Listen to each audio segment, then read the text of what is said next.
Generally, the methods that Gautama gave to people were always a question of a few lifetimes. But with Shiva, there is no such guarantee, and he doesn't fix milestones. You don't know whether you're going forward or backward. So comparing Gautama and Shiva is inappropriate. But after 60,000 years or 40,000 years, it is still alive, you can't kill it.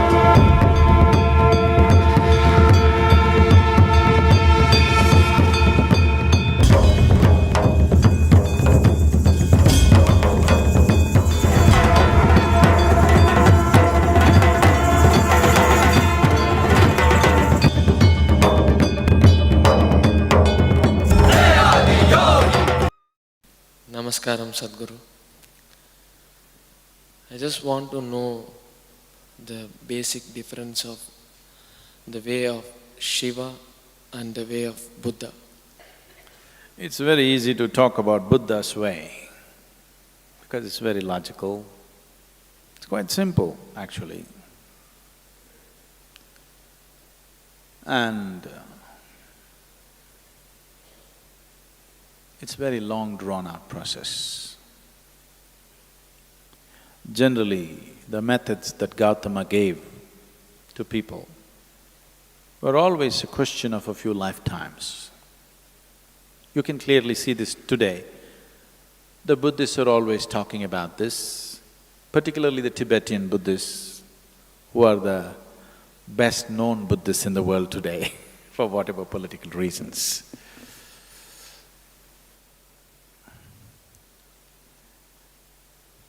They're always talking about a few lifetimes of work.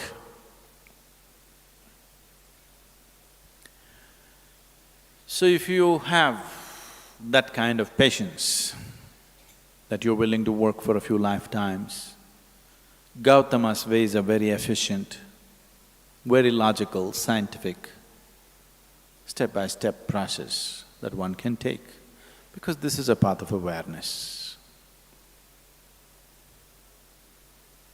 The significance of walking the path of awareness is, there are milestones on the way which tell you come 1 mile, 2 miles, 10 miles, it tells you where you are. That is the most important aspect. That is, without too much trust or devotion, you can still grow. Because you have a method to hang on to, you just keep doing it, keep doing it, keep doing it. It clearly shows you that you're progressing. But with Shiva, there is no such guarantee,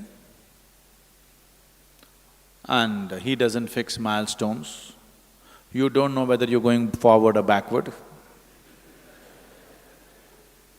but you're going somewhere, that's all you know.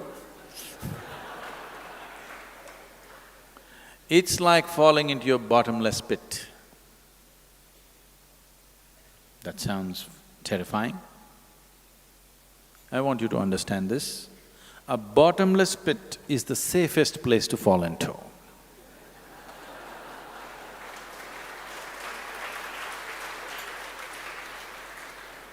A pit with a bottom is dangerous. A bottomless pit is absolutely safe. Your life is done. If you just jump into it, it's done, simply you fall. If you ever do… has anybody done skydiving? You did?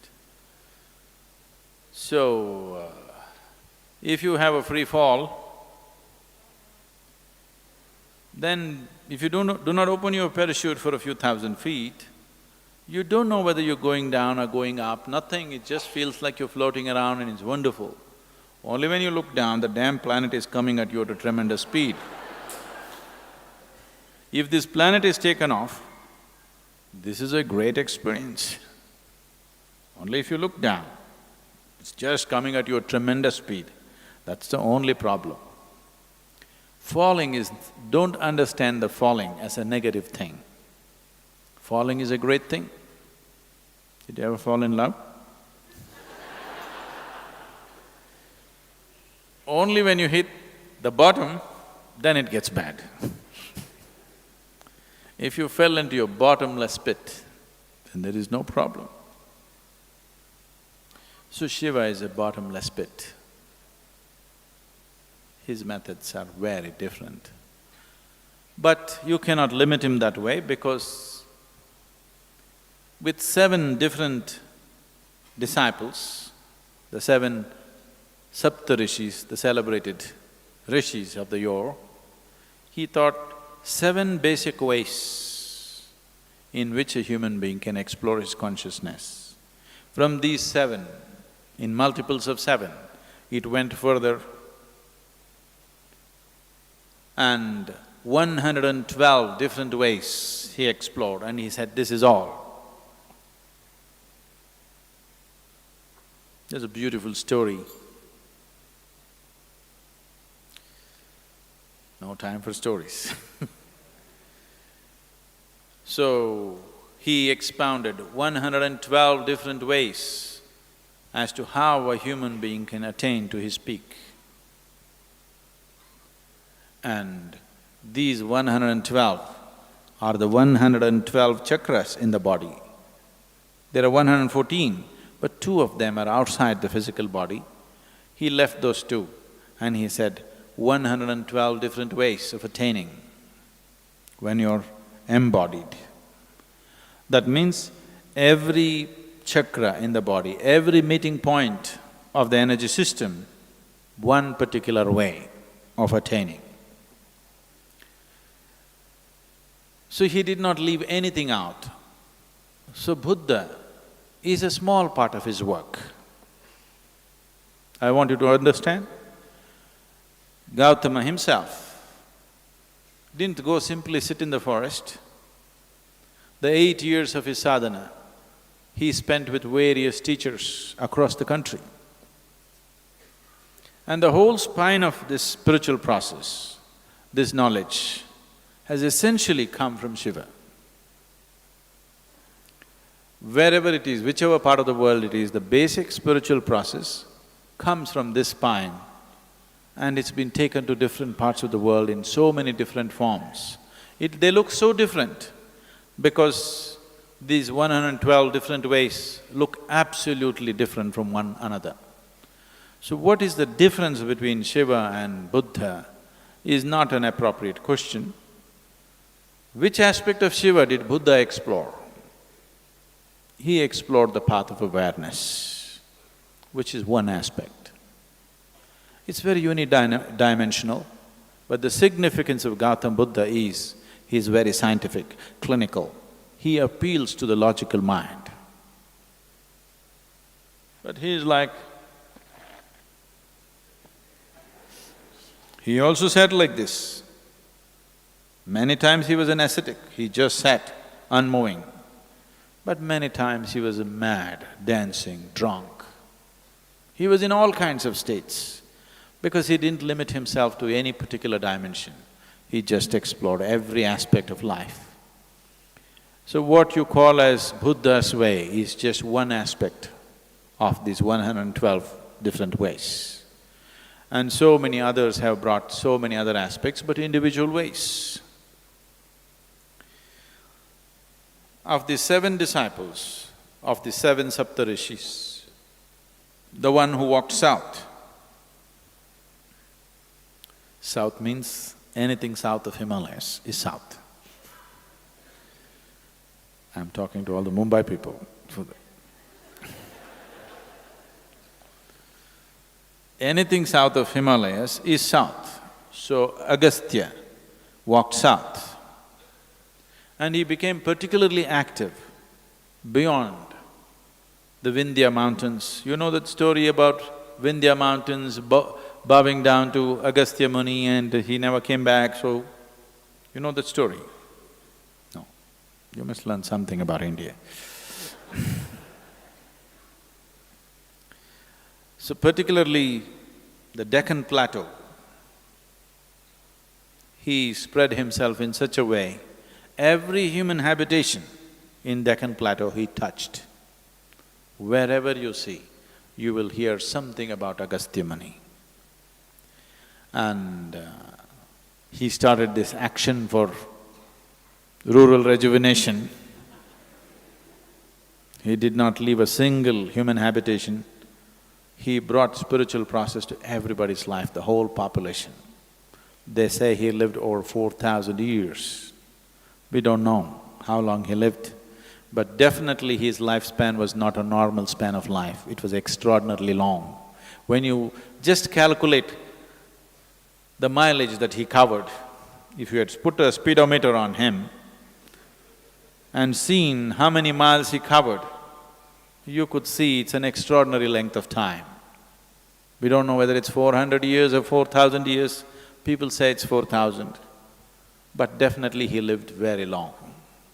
And he touched every habitation and made sure a spiritual process became a living reality for them. We are still enjoying his work, I want you to know. The southern part of India is still enjoying his work. A certain, without knowing why, a certain level of settled nature that you see is his work. Because he brought yoga into people's lives without a label, without a format, just like life process. As you wake up in the morning, brush your teeth, cook, eat, all this he made it into a spiritual process, and we are still enjoying the benefits of that.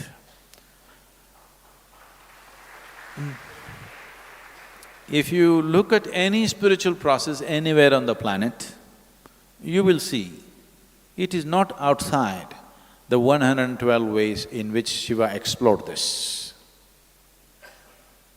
So comparing Gautama and Shiva is inappropriate. I have great respect for Gautama. He's a great being, no question. His work is phenomenal. He caused a huge spiritual wave, which is still on after 2,500 years. But it is not comparable. It is no way comparable. All we can say is, Shiva's work contains Gautama's work as a small element. It is less than 1% because out of 112, Gautama explored one.